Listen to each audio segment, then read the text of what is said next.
Yes,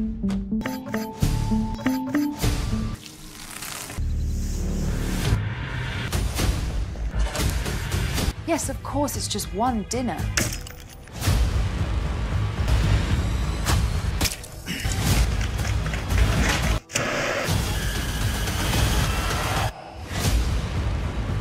আজকে তোমাদেরকে একটি অসাধারণ মুভি উপহার দিতে যাচ্ছি। অঢেল টাকা পয়সার মালিক যে সকল মানুষরা, তারা তাদের লাইফে এমন কিছুই নেই যেটা তারা চাইলে পায় না। কিছু কিছু মানুষদের এক এক বেলার খাবার রেডি করার জন্য 20 থেকে 25 জন বাবুর্চি শুধুমাত্র রান্নাবান্নাই করে যায়।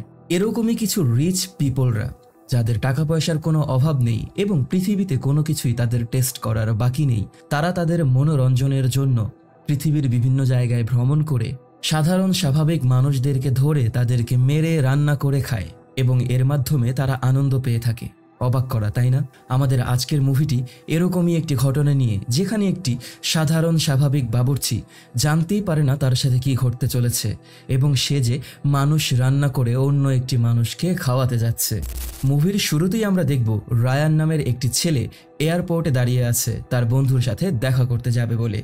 ও সেইখানে দেখতে পায় ওর জন্য আগে থেকে একটি ট্যাক্সি বুকিং করে রাখা হয়েছে। ও সেই ট্যাক্সিতে করে ওর বন্ধুর কাছে এসে পৌঁছায়, যেটা জঙ্গলের মধ্যে ছিল। ওর বন্ধুর একটি চিঠিও ওকে দেওয়া হয়, যেইখানে সেই বাসার সিকিউরিটি কোডটাকে ওকে বলে দেওয়া হয়েছে এবং এটাও বলা হয়েছে যে ওর বাসায় ফিরতে রাত হবে। তাই রায়ান যেন সেই বাসায় পৌঁছানোর পর ফ্রেশ হয়ে নেয়। রায়ান খুব ঠান্ডা মাথায় সেই বাংলোতে এসে পৌঁছায় এবং সেই বাংলোটা দেখে ওর কাছে অনেক ভালো লাগে, কারণ এখানকার সব কিছুই অনেক হাই কোয়ালিটির এবং নিট অ্যান্ড ক্লিন ছিল। রায়ান সেইখানে খুঁজতে গিয়ে একটি মদের বোতল খুঁজে পায় এবং তারপরে ও কি খাবে সেইটাকে চিন্তা ভাবনা করে নিজের মতো করে রান্নাবান্না করে খাবার খেতে বসে পড়ে। রায়ান একজন বাবুর্চি, যার কারণে রান্নাবান্না করা ওর কাছে একেবারেই স্বাভাবিক ব্যাপার। রাতের বেলা সেই বাংলোতে ওর বন্ধু এসে পৌঁছায়, যার নাম ছিল জ্যাক। জ্যাক সেইখানে পৌঁছানোর পর দুইজনকে পেয়ে অনেক খুশি হয়ে যায়। দুইজন মিলে কিছুক্ষণ কথাবার্তা বলে এবং তারপরেই রায়ান ওর বন্ধু জ্যাকের কাছ থেকে জানতে পারে যে জ্যাক এরকম নামি দামি কিছু লোকদের হয়ে কাজ করে, যারা পৃথিবীর বিভিন্ন জায়গায় নামি দামি বাংলোগুলো হায়ার করে সেইখানে আগে থেকে জ্যাককে পাঠিয়ে দেয়। জ্যাক সেইখানে পৌঁছানোর পর সেই খাবারগুলোকে রেডি করে যেইগুলো তারা খেতে চায় এবং সেই খাবারগুলো খাওয়ানোর মাধ্যমে জ্যাককে সেই লোকরা অসম্ভব পরিমাণে টাকা পয়সা দেয় এবং ওর লাইফে কখনোই কোনো কিছুর অভাব নেই।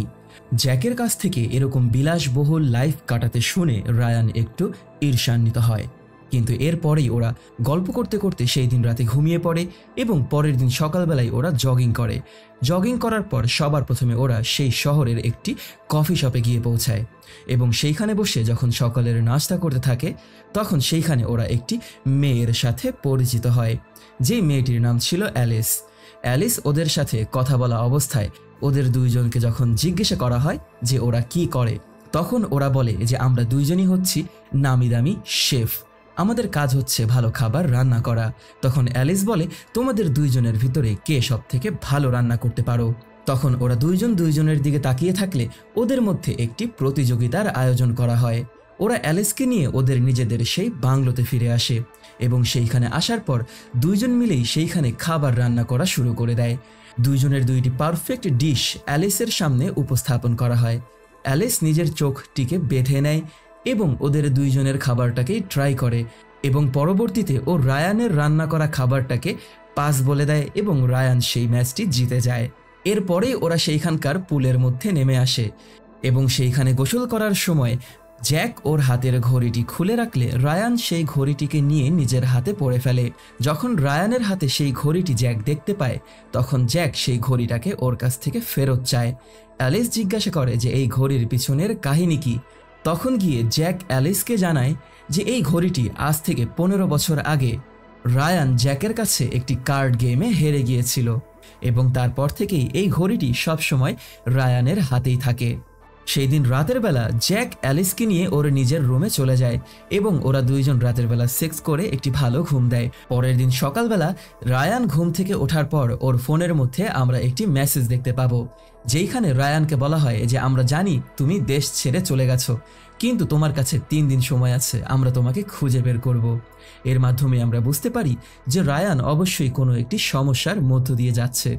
রায়ান সেই বাসার দামি একটি আর্ট দেখার সময় সেইখানেই জ্যাক এসে পৌঁছায়। জ্যাক ততক্ষণে অ্যালিসকে হোটেলে ছেড়ে দিয়ে এসেছে। জ্যাক কিছু পার্সোনাল কাজে বাসার বাহিরে চলে যায়। তখন রায়ান সেই বাসার সবকিছু গোপনে চেক করা শুরু করে এবং এক পর্যায়ে রায়ান সেইখানে জ্যাকের ল্যাপটপ দেখতে পায়। সেই ল্যাপটপের মধ্যে জ্যাকের ব্যাংক অ্যাকাউন্টে লগ ইন করা ছিল।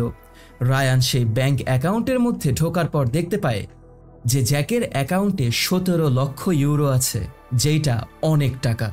এবং এত বড় অ্যামাউন্ট দেখে রায়ানের মাথা একেবারেই নষ্ট হয়ে যায়।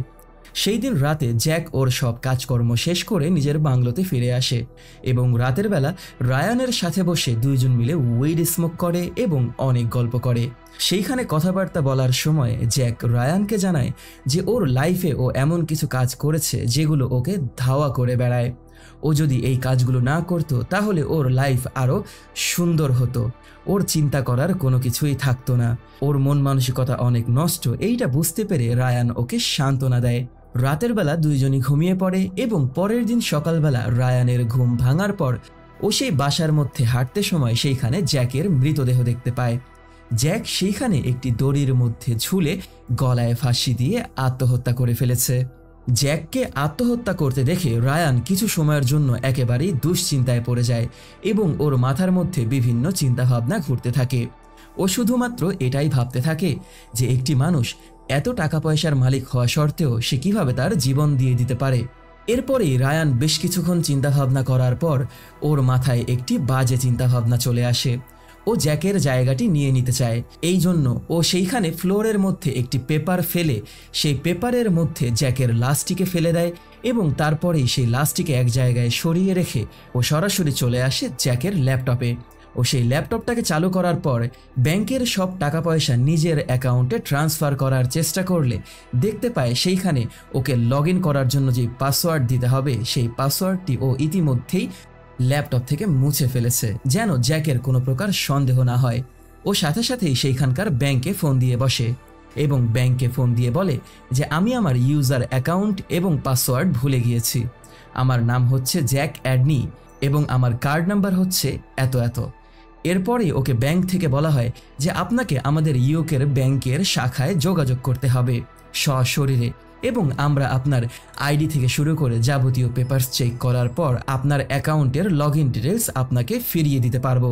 ও তারপরেই সেইখানকার ওয়েবসাইটে ঢুকে একটি ফেক ড্রাইভার লাইসেন্স ক্রিয়েট করার চেষ্টা করে এবং একটি ফেক ড্রাইভার লাইসেন্সের অর্ডারও করে দেয়। ততক্ষণে ওর ফোনে আরও একটি মেসেজ চলে আসে, যেই মেসেজে ওর মায়ের ছবি দিয়ে বলা হয় যে তোমার হাতে আর মাত্র 2 দিনের সময় আছে, আর তা না হলে তোমার মা বিপদে পড়ে যাবে।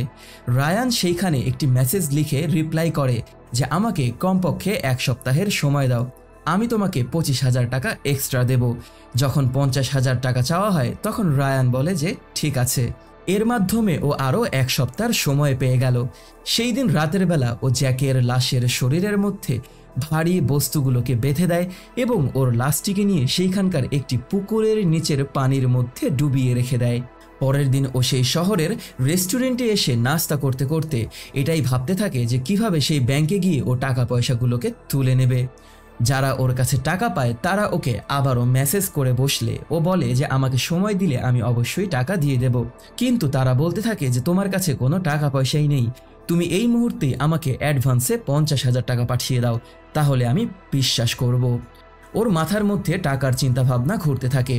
ও গাড়ি চালিয়ে যখন আবারও ওর সেই বাংলোতে এসে পৌঁছায় তখন সেই বাংলোর বাহিরে ও আরও একটি গাড়ি দেখতে পায়। ও বাংলোর ভিতরে ঢুকে আসার পর ইমোজিন নামের একটি মেয়েকে দেখতে পায়। সেই মেয়েটি ওকে জ্যাক ভেবে নেয় এবং ও বলে যে হ্যাঁ আমার নাম হচ্ছে জ্যাক। ওরা প্রথমবারের মতো সামনাসামনি পরিচিত হয়েছে, কারণ এর আগে জ্যাক অন্য লোকদের হয়ে কাজ করত যারা এই নতুন লোকদের কাছে ওকে রেকমেন্ড করে দিয়েছে। রায়ান সেইখানে জ্যাক সেজে ওদের সাথে কথা বলা শুরু করে এবং ওরা রায়ানকে জিজ্ঞাসা করে যে তুমি তোমার খাবারের প্রস্তুতির কত দূরে এগিয়েছো এবং তুমি কয়টা ডিশ উপস্থাপন করবে। রায়ান তখন চিন্তায় পড়ে যায় এবং বলে, আমাকে যদি আরেকবার মনে করাতেন যে আমরা এইখানে কি করছি এবং আমাকে কত টাকা দেয়া হবে, তাহলে আমি একটু ক্লিয়ার হয়ে যাব। তখন গিয়ে সেই ইমোজিন নামের মেয়েটি রায়ানকে বলে যে তোমাকে এর মাধ্যমে 3 লক্ষ টাকা দেয়া হবে। তখনই রায়ান তাদের কাছে কিছু অ্যাডভান্স চেয়ে বসে এবং সেই মেয়েটি ওকে 50,000 টাকার একটি অ্যাডভান্স দিয়ে দেয়। সেই টাকা ও নিজের মাকে বাঁচানোর জন্য যারা ওর কাছে টাকা পায় তাদের কাছে পাঠিয়ে দেয় এবং ও শান্তি পেয়ে যায়। এরপরেই ও সেইখানে বসার পর ইমোজিনকে জিজ্ঞাসা করে যে আমরা কি রান্না করতে যাচ্ছি। তখন ইমোজিন বলে, তার মাধ্যমে তুমি এখন পর্যন্ত চিন্তা ভাবনা করনি যে তুমি কি কি ডিশ রান্না করবে। তোমাকে 5টি ডিশ রান্না করতে হবে।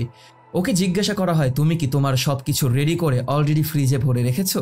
তখন গিয়ে রায়ান বলে যে না, আমি এখন পর্যন্ত কিছুই করতে পারিনি। রায়ান জিজ্ঞাসা করে সেই খাবারের আয়োজন কবে করা হবে। তখন গিয়ে ইমোজিনের মাধ্যমে আমরা জানতে পারবো যে খাবারের আয়োজনটি আগামীকাল রাতেই করা হচ্ছে। ইমোজিন রায়ানকে মরিস নামের একটি লোকের সাথে সেই শহরের একটি চার্চের কাছে নিয়ে আসে এবং সেই শহরের চার্চের সামনে থাকা কিছু মানুষদের মধ্য থেকে ও কাকে রান্না করবে সেইটাকে চুজ করতে বলা হয়। তখন গিয়ে ও বুঝতে পারে যে মানুষদেরকে রান্না করতে হবে। এইটা জানতে পেরে ওর মাথার ভিতরের পুরো দুনিয়া একেবারেই ওলটপালট হয়ে যায়। ও ভাবতে থাকে যে কিভাবে এইটা সম্ভব, কারণ ও এর আগে আর কখনোই কোনো মানুষদেরকে রান্না করেনি। কিন্তু জ্যাক আজ পর্যন্ত মানুষদেরকে রান্না করেই এই ধরনের টাকা পয়সা ইনকাম করেছে। ইমোজিন রায়ানকে জিজ্ঞাসা করে যে তোমার সমস্যা কি? আমাকে বলা হয়েছে যে তুমি আগে থেকেই এই সম্পর্কে সবকিছু ভালোভাবে জানো, তাই তুমি যদি চাও যে তোমার রেপুটেশন নষ্ট না হোক এবং তুমি যদি বেঁচে থাকতে চাও, তাহলে এই মুহূর্তেই 2টি মানুষকে চুজ করো এবং তাদেরকে তুলে নাও। রায়ান বলে যে আমরা আগামীকালকে সকালে সবার প্রথমেই মানুষদেরকে তুলে নেব। ও সেই দিন ইমোজিন এবং মরিসের সাথে সেই বাংলোতে ফিরে আসে এবং সেই বাংলোতে ও নিজের রুমটাকে আলাদা করে নেয় এবং রাতের বেলা সেই বাংলো থেকে পালিয়ে যাওয়ার চেষ্টা করে। ও যখন নিজের ব্যাগ গোছগাছ করে সেইখান থেকে পালিয়ে যাবে, তখনই ওর সামনে ইমোজিন চলে আসে। ইমোজিন রায়ানকে বলে যে তুমি যদি এইখান থেকে কোনোভাবে পালিয়ে যাওয়ার চেষ্টা করো, তাহলে তুমি জানো যে আমরা প্রতি বছর কমপক্ষে 75 জন মানুষদেরকে রান্না করে খাইয়ে থাকি, বিভিন্ন নামি দামি পরিবারের সম্ভাব্য মানুষদেরকে। তাই সেই 75-এর লিস্টে 76তম নামে তোমাকে অ্যাড করতে আমাদের একেবারেই কষ্ট হবে না এবং একটুও খারাপ লাগবে না, 1%ও না। তাই তুমি বেঁচে থাকতে চাইলে এবং টাকা পয়সা ইনকাম করে ভালোভাবে তোমার লাইফ কাটাতে চাইলে তোমাকে এইটা অবশ্যই করতে হবে। ও আবারও নিজের ঘরে ফিরে যায় এবং ঘুমিয়ে পড়ে। পরের দিন সকালবেলা মরিস রায়ানের রুমে চলে আসে এবং রায়ানকে ঘুম থেকে ডেকে তুলে নিজের সাথে করে সেই চার্চের সামনে নিয়ে যায়। চার্চের সামনে ওরা বসে থাকে একটি পারফেক্ট কাপলদের জন্য। সেইখানে ওরা একটি বৃদ্ধ মহিলা এবং একটি মেয়েকে দেখতে পায় এবং নিজেদের গাড়িতে করে সেই বৃদ্ধ মহিলা আর মেয়েটিকে ফলো করা শুরু করে। শহরের এমন একটি জায়গায় যদি ওরা পৌঁছাতে পারে যেইখানে ওদের আশেপাশে আর অন্য কোনো মানুষরা থাকবে না, তাহলেই ওরা সেই বৃদ্ধ মহিলা এবং সেই মেয়েটিকে নিজেদের সাথে করে তুলে নিয়ে যাবে। ওরা ফলো করতে করতে সেই শহরের অনেক ভিতরের একটি জায়গায় চলে আসে এবং সেইখানে ওরা সেই বৃদ্ধ মহিলা এবং মেয়েটিকে হারিয়ে ফেলে। ওরা গাড়ি থেকে বের হয়ে সেই মানুষগুলোকে খোঁজার চেষ্টা করলে সেইখানে থাকা আরেকটি লোক ওদেরকে জিজ্ঞাসা করে যে আপনারা এইখানে কাকে খুঁজছেন? আপনারা যাকেই খুঁজছেন আমি তাকে খুঁজে বের করে দিতে পারবো, কারণ আমি এইখানকার স্থানীয়, আমি সবাইকে চিনি। ওরা তখন সেই লোকটিকে বলে যে আমরা এইখানে এসেছি, আমাদের গাড়ির সমস্যা দেখা দিয়েছে, এই জন্য। ওই লোকটি বলে যে আমি একজন মেকানিক, আমি আপনাদেরকে হেল্প করতে পারবো। ওই লোকটিকে বলা হয় যে আমাদের গাড়ির নিচে ঢুকে একটু দেখেন যে সমস্যাটা কি হয়েছে। ওই লোকটিকে প্রচুর পরিমাণে টাকা দেয়া হয় এবং লোকটি যখন সেই গাড়ির নিচে ঢুকে সব কিছু চেক করা শুরু করে, তখনই মরিস একটি বন্দুক ব্যবহার করে সাইলেন্সার লাগিয়ে সেই লোকের মাথার মধ্যে গুলি করে লোকটিকে সেইখানেই মেরে ফেলে। ওরা যখনই সেই লোকটিকে গাড়ির মধ্যে তুলে নেবে, তখনই সেইখানে পুলিশ অফিসার এসে পৌঁছায়, যেই পুলিশ অফিসারকে সেই বৃদ্ধ মহিলা এবং মেয়েটি সাথে করে নিয়ে এসেছে। পুলিশটি ওদেরকে জিজ্ঞাসা করে যে আপনারা এইখানে কি করছেন? ওরা বলে যে আমরা এইখানে একটি ভালো জায়গা খুঁজছি যেখানে আমরা একটি হোটেল তৈরি করতে পারবো। কিন্তু পুলিশ বলে যে এই জায়গায় আপনাদের হোটেল একেবারেই চলবে না, এইটা কোনো ট্যুরিস্ট প্লেসও না, তাই আপনারা এইখানে হোটেল খোলার চিন্তা ভাবনা কিভাবে করলেন? আমি আপনাদের পরিচয় জানতে পারি? তখন গিয়ে সেই মরিস নামের লোকটি নিজের পকেটের মধ্য থেকে একটি কার্ড বের করে দেয়, যেই কার্ডের মাধ্যমে ওকে একটি ডেভেলপারের পরিচয় দেয়া হয়। এরপরেই সেই পুলিশটি কিছু সময়ের জন্য সেইটাকে মেনে নেয় এবং সেইখান থেকে চলে গেলে ওরা সেই লাশটিকে নিজেদের গাড়ির মধ্যে ঢুকিয়ে নিয়ে সরাসরি সেই বাংলোতে ফিরে আসে। বাংলোতে আসার পর ইমোজিন ওদেরকে জিজ্ঞাসা করে যে তোমাদের 2টি দেহ আনার কথা ছিল, কিন্তু তোমরা মাত্র একটি দেহ নিয়ে এসেছো। এরপরেই সেই দেহটিকে ওরা সেই বাংলোর নিচে রাখা একটি সিক্রেট রুমের মধ্যে নিয়ে আসে। সেই রুমে নিয়ে আসার পরেই সবার প্রথমে সেই মৃতদেহের শরীরের মধ্য থেকে পোশাক খুলে দেয়া হয় এবং তারপরেই সেই শরীরের মধ্য থেকে সব রক্তগুলোকে বের করে ফেলার জন্য রায়ান গলাটিকে কেটে দেয় এবং শরীরের সব রক্তগুলো সেইখানে একটি বলের মধ্যে জমা হওয়া শুরু হয়। ইমোজিন ওকে 5 ঘন্টার সময় দিয়ে দেয়। এই 5 ঘন্টার মধ্যেই ওকে ডিনার রেডি করতে হবে। ও সেইখানে এরপরেই সেই মৃতদেহকে পর্বে পর্বে কাটা শুরু করে। ও মৃতদেহকে কাটার পর রক্তাক্ত শরীরে সেই বেসমেন্টের রুম থেকে বের হয়ে আসার পর মরিস সেই বেসমেন্টের মধ্যে ঢুকে আসে এবং সেই মৃত শরীরের গোশতগুলোকে সেদ্ধ করা শুরু করে। রায়ান সরাসরি চলে যায় গোসল করতে এবং গোসল করতে করতে ও কান্না করে দেয়। ও ভাবতে থাকে যে এইটা ও কি করছে। লাইফে প্রথমবার ও কোনো মানুষকে রান্নাবান্নার জিনিসের মতো কেটেছে। ও তারপরেই ওর ঘরে চলে আসার পর দেখতে পায় ওর জন্য একটি পার্সেল এসে পৌঁছেছে, যেইখানে ও ইউকের একটি ড্রাইভিং লাইসেন্স দেখতে পায়। ও সেই ড্রাইভিং লাইসেন্সটাকে নিজের ব্যাগের মধ্যে গুছিয়ে নিয়ে যখন সেই বাংলো থেকে পালিয়ে যাওয়ার চেষ্টা করে, তখন গাড়িটাকে চালু করে বাংলো থেকে বেরিয়ে যাওয়ার সময় ওর সামনে একটি কর্মী চলে আসে এবং ও গাড়িটাকে নিয়ে সেইখানকার একটি পাথরের মধ্যে আঘাত করে বসে। কিছু সময়ের মধ্যেই সেই আওয়াজ শুনে সেইখানে মরিস এসে পৌঁছায় এবং মরিস বুঝতে পারে যে রায়ান এইখান থেকে পালিয়ে যাওয়ার চেষ্টা করেছে। সেই গাড়িটাকে ওরা 2 জন মিলে সেই বাংলোতে আবারও ঢোকানো শুরু করে। তখন গিয়ে রায়ান মরিসকে জিজ্ঞাসা করে যে তোমার কি এইসব কাজকর্ম করতে একেবারেই ভয় করে না? মরিস বলে যে এইটা আমার জন্য নতুন কিছু না, প্রথম আমিও ভয় পেয়েছি, কিন্তু যতদূর আমি জানি তুমি এই কাজ সম্পর্কে একেবারেই দক্ষ এবং সব কিছু জানো, তাই তোমার ভয় পাওয়ার কোনো কিছুই নেই। রায়ান বলে যে আমি কি কোনোভাবে তোমাদের এই গ্রুপ থেকে বের হয়ে যেতে পারবো? তখনই মরিস বলে যে লাইফে আজ পর্যন্ত একটি মেয়ে আমাদের থেকে চলে গিয়েছে। ও এত ভালোভাবে মানুষকে রান্না করে একটি পারফেক্ট ডিশ তৈরি করেছিল, যেইটা কোম্পানির সেই বড় বড় নামি দামি ধনী মানুষদের কাছে অনেক ভালো লেগেছিল এবং তারা খুশি হয়ে ওকে টাকা পয়সা দিতে চাইলে ও নিজের স্বাধীনতা চেয়ে নিয়েছিল। রায়ান তখন চিন্তা ভাবনা করে যে ও ভালো রান্নাবান্না করে সবার মন জয় করবে এবং ওদের এই গ্রুপের মধ্য থেকে বের হয়ে যাবে।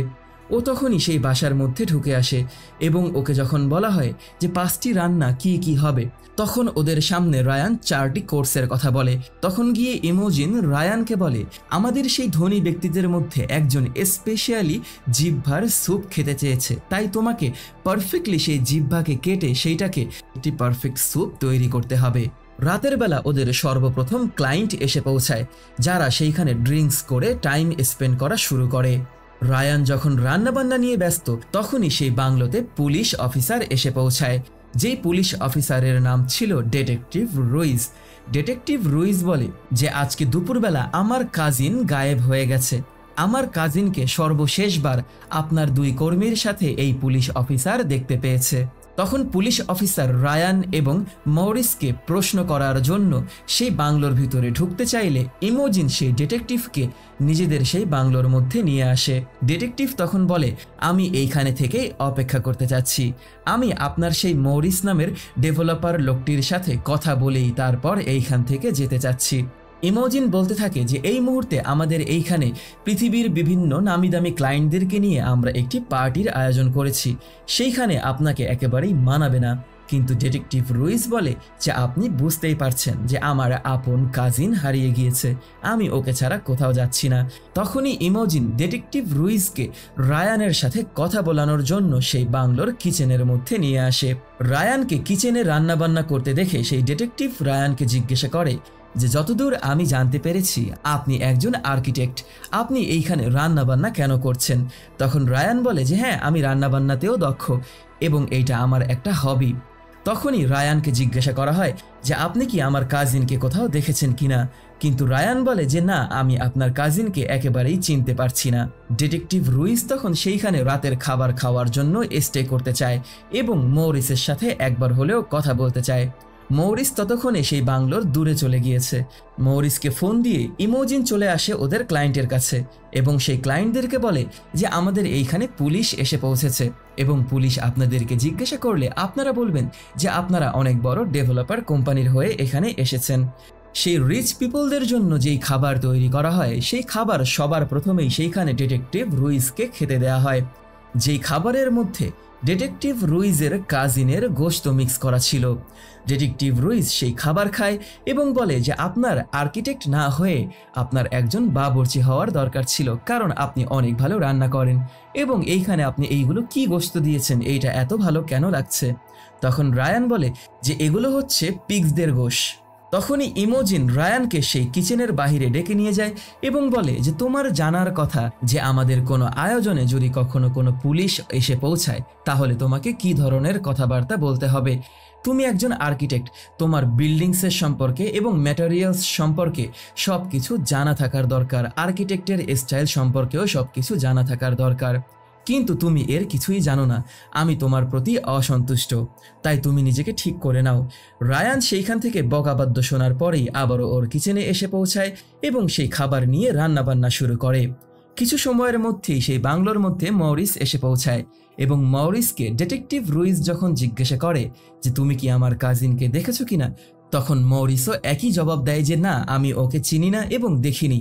ডিটেকটিভ রুইসকে যখন ওলট পালট কথা বলে সেইখান থেকে চলে যেতে বলা হয়, তখন ডিটেকটিভ রুইস ইমোজিনের সাথে কথা বলতে বলতে আবারও সেই বাংলোর ভিতরে ঢুকে আসে এবং সেইখানে থাকা ওর ক্লায়েন্টদেরকে প্রশ্ন করতে চায়। সেইখানে থাকা ক্লায়েন্টদেরকে যখন প্রশ্ন করা হয় তখন তারা সবাই মিলে একটি পারফেক্ট জবাব দেয় এবং ডিটেকটিভ রুইস সেইখান থেকে চলে যাওয়ার চেষ্টা করলে একজন ক্লায়েন্ট ডিটেকটিভ রুইসকে বলে যে আপনি আমাদের সাথে এইখানে বসেই খাবারের মজা নিতে পারেন। ডিটেকটিভ রুইস আনন্দের সাথে সেইখানে একটি সিট নিয়ে বসে পড়ে। ইমোজিন সাথে সাথেই সেই রিচ পিপলকে সাইডে ডেকে নিয়ে যায় এবং জিজ্ঞাসা করে যে আপনি পুলিশটাকে কেন এইখানে বসতে বললেন, কারণ এইটা আমাদের জন্য বিপজ্জনক হয়ে যেতে পারে। তখন সেই রিচ পিপলটি বলে কখনোই কোনো সাধারণ কিছুতে মজা থাকে না, যদি সেই ঘটনার মধ্যে একটু টুইস্ট দেয়া যায় তাহলে সেইটা মনে থাকে এবং অনেক ভালো লাগে। তুমি দেখো, আমি সেই পুলিশ অফিসারকেই এখন তার কাজিনের গোশ খাওয়াবো। তখনই মৌরিস ইমোজিনকে জানায় যে এইখানে জ্যাকের একটি বন্ধু এসে পৌঁছেছে। ইমোজিন গিয়ে দেখতে পায় যে সেই বাংলোতে অ্যালিস এসে পৌঁছেছে। অ্যালিসকে তখন ইমোজিন জানায় যে আমাদের এইখানে একটি ডিনার পার্টির আয়োজন চলছে, তুমি এইখান থেকে চলে গেলে আমরা খুশি হব। কিন্তু অ্যালিস বলে যে জ্যাক আমাকে ভালোভাবে চেনে, আপনারা যদি অনুমতি দেন তাহলে আমি একটু রেস্ট রুমে অপেক্ষা করতে যাচ্ছি, আমি রাতের বেলা জ্যাকের সাথে কথা বলে নেব। ইমোজিন রাজি হয়ে যায় এবং অ্যালিসকে সেই বাসার কিচেনের মধ্যে ঢুকিয়ে নিয়ে আসা হয়। অ্যালিস সেইখানে কিচেনের মধ্যে এসে জ্যাককে না দেখতে পেয়ে রায়ানকে দেখতে পায়, এই জন্য ও একটু অবাক হয়ে যায়। ও তখনই রায়ানকে জিজ্ঞাসা করে বসে যে ওরা তোমাকে কেন জ্যাক ডাকছে। তখন রায়ান জানায় যে জ্যাক একটি ইমার্জেন্সি কাজে এইখান থেকে চলে গেছে এবং ওর হয়ে আমাকে রান্না করার জন্য ফাঁসিয়ে দিয়েছে। ঠিক তখনই কথা বলার সময় অ্যালিস রায়ানের হাতে জ্যাকের সেই ঘড়িটি দেখতে পেয়ে চিন্তিত হয়ে পড়ে, কারণ জ্যাক সেই ঘড়িটি রায়ানকে একেবারেই দিতে চায় না। অ্যালিস সেইখানে বসে জ্যাকের শরীরের গোশতের টুকরো খাওয়া শুরু করে এবং রায়ানকে জিজ্ঞাসা করে যে এত অস্থির মজাদার গোশত কিসের। তখনই রায়ান সেই খাবারটাকে সেইখান থেকে সরিয়ে নেয় এবং বলে এইটা তোমার খাওয়া একেবারেই উচিত হবে না। অন্যদিকে ডিটেকটিভ রুইস সেই ডিনার টেবিলে বসে সেই রিচ পিপলদের সাথে খুব আনন্দের সাথে খাবার খেতে থাকে এবং গল্প করতে থাকে। অ্যালিস সেই ঘড়িটাকে রায়ানের হাতে লক্ষ্য করার পরেই ওর মনের মধ্যে যখন বিভিন্ন চিন্তা ভাবনা ঘুরতে থাকে তখন অ্যালিস রায়ানকে জিজ্ঞাসা করে যে জ্যাক কি এইখানে ফিরে আসবে, কিন্তু রায়ান বলে যে ও অনেক লম্বা সময়ের জন্য গিয়েছে এবং ও অনেক দিন যাবৎ এইখানে আসবে না। এইটা জানতে পেরে অ্যালিসের মন ভেঙে যায়। অ্যালিস সেইখান থেকে চলে যাওয়ার চিন্তা ভাবনা করে এবং সেই বাংলোর বাহিরে বের হয়ে এসে নিজের গাড়িতে ঢোকার পর যখন ভাবতে থাকে যে ও কাকে ফোন করতে পারে, তখনই ওর গাড়ি কাজ করা বন্ধ করে দেয় এবং সেইখানে মৌরিস এসে পৌঁছায়। মৌরিস অ্যালিসকে সাহায্য করার জন্য চেষ্টা করতে থাকে। অন্যদিকে ডিটেকটিভ রুইস সেই রিচ পিপলদের সাথে সেইখানে বসে ওর কাজিনের শরীরের গোশতটাকে খাওয়ার সময় একেবারেই আনন্দে উৎফুল্ল হয়ে যায়। ও সাথে সাথেই সেইখানে থাকা একটি কাজের মেয়েকে ডেকে নিয়ে বলে যে এই খাবার যে তৈরি করেছে সেই লোকের সাথে আমি একবারের জন্য কথা বলতে চাই, কারণ খাবারটি অনেক ভালো হয়েছে। তখনই রায়ানকে ডাকার জন্য ইমোজিন সেই কিচেনের মধ্যে ঢুকে আসে এবং রায়ানকে বলে যে তোমার রান্না করা সেই খাবার তাদের কাছে অনেক ভালো লেগেছে। রায়ান বলে এর বদলে কি আমি আপনাদের কাছে কিছু চাইতে পারি? তখন গিয়ে রায়ান বলে যে আপনারা অনুমতি দিলে আমি আপনাদের এই কোম্পানি ছেড়ে দিতে চাই এবং আমি আপনাদের হয়ে কাজ করা বন্ধ করতে চাই। ইমোজিন বলে যে এইটা একেবারেই সম্ভব না।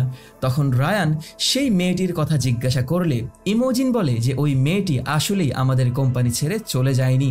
ওই মেয়েটি যখন চলে যেতে চেয়েছিল তখন সেই বাবুর্চি মেয়েটিকেও আমরা রান্না করে রিচ পিপলদেরকে খাইয়ে দিয়েছিলাম। রায়ান তখন বুঝতে পারে যে ওর বেঁচে ফেরার আর কোনো রাস্তা নেই। ও চলে আসে সেই খাবার টেবিলে এবং সেইখানে থাকা সেই রিচ পিপলরা ওর খাবারের তারিফ করতে করতে একেবারেই পাগল করে ফেলে ওকে। সবার শেষে এসে ডিটেকটিভ রুইজ একেবারেই অবাক হয়ে যায় এবং ডিটেকটিভ রুইজও ওর খাবারের তারিফ করে এবং বলে যে আসলেই তোমার একজন বাবুর্চি হওয়ার উচিত ছিল। ডিটেকটিভ রুইজ সেইখান থেকে চলে যেতে চাইলে সে রিচ পিপলরা ডিটেকটিভ রুইজকে বলে যে আমাদের শেফ আমাদের জন্য জিহ্বার স্যুপ নিয়ে আসতে যাচ্ছে, যেটা খেয়ে আপনার কাছে আরও ভালো লাগবে। ডিটেকটিভ রুইজ সেই স্যুপের অপেক্ষা করতে থাকে। ঠিক তখনই রায়ান যখন আবারও কিচেনে ফিরে আসবে তখন ও দেখতে পায় যে অ্যালিস এখনও সেইখানে বসে আছে। রায়ান তখন কিচেনে চলে আসে এবং সেই জিহ্বাটিকে তুলে নিয়ে দেখতে পায় যে সেই জিহ্বাটি ইতিমধ্যেই নষ্ট হওয়া শুরু করেছে। সেই জিহ্বার মধ্যে অলরেডি পচন ধরে গেছে। ওরা যখন ভাবতে থাকে যে কি করবে ঠিক তখনই অ্যালিস আবারও সেই কিচেনের মধ্যে এসে পৌঁছায় এবং অ্যালিসকে দেখার পর ওদের মাথায় একটি বাজে আইডিয়া চলে আসে। ওরা তখন অ্যালিসকেও মেরে ফেলে এবং অ্যালিসের জিহ্বাটিকে কেটে সেইটা দিয়ে সেই পারফেক্ট ডিশ তৈরি করা হয়। যেইখানে ওর একটি স্যুপ তৈরি করার কথা ছিল সেইখানে ও অ্যালিসের জিহ্বাকে দিয়ে একটি শরবেট তৈরি করে এবং সেই শরবেট সে রিচ পিপলদের সামনে উপস্থাপন করলে সেইটা খেয়ে তারা সবাই একেবারেই আনন্দিত হয়ে যায়। তখন ডিটেকটিভ রুইসকে দেওয়া সেই চামচের মধ্যে একটি সিক্রেট মেসেজ দেয়া ছিল, যেই কাগজের মধ্যে রায়ান লিখে দিয়েছে যে আমার সাথে এখনই বাথরুমে এসে দেখা করেন। ডিটেকটিভ রুইস বাথরুমে চলে আসে এবং রায়ান সেইখানে ডিটেকটিভ রুইসকে সবকিছু সত্য সত্য বলে দেয়। ডিটেকটিভ রুইস এই সব কিছু শোনার পর একেবারেই অবাক হয়ে যায় এবং সাথে সাথেই উনি সেইখানে কমোটের মধ্যে ঢুকে বমি করা শুরু করে। কিছু সময়ের মধ্যেই উনি সেই বাংলোর বাইরে বের হয়ে এসে ইমোজিনকে বলে যে আমি এখন এইখান থেকে বিদায় নিতে চাচ্ছি। উনি বিদায় নেওয়ার সময় সেইখানে থাকা রিচ পিপলদের চেহারাগুলোকে ভালোভাবে দেখে নেয় এবং সেইখান থেকে চলে যাওয়ার ভান করে আবারও বাংলোর পিছনের দিক দিয়ে এসে সেই সিক্রেট বেসমেন্টের রুমে ঢুকে আসে। রায়ান সেই ডিটেকটিভ রুইসকে বেসমেন্টে নিয়ে আসার পর সেইখানে সেই মেরে ফেলা মানুষদের মুখ এবং হাত পাগুলোকে দেখানো হয়, যেইগুলোকে সেইখানে বয়েল করা হচ্ছিল। ডিটেকটিভ রুইস সেইগুলোকে দেখে সেইখানে আবারও অসুস্থ হয়ে পড়ে। ডিটেকটিভ রুইস তখনই বলে যে আমি আমার ফোনটি উপরে ফেলে রেখে এসেছি, আমার ফোনটিকে যদি তুমি নিয়ে আসো তাহলে আমি পুলিশদেরকে ফোন করে এইখানে ডেকে আনতে পারবো। রায়ান সেইখান থেকে বের হয়ে সেই ফোন নেয়ার জন্য বাংলোর মধ্যে যাওয়ার চেষ্টা করে।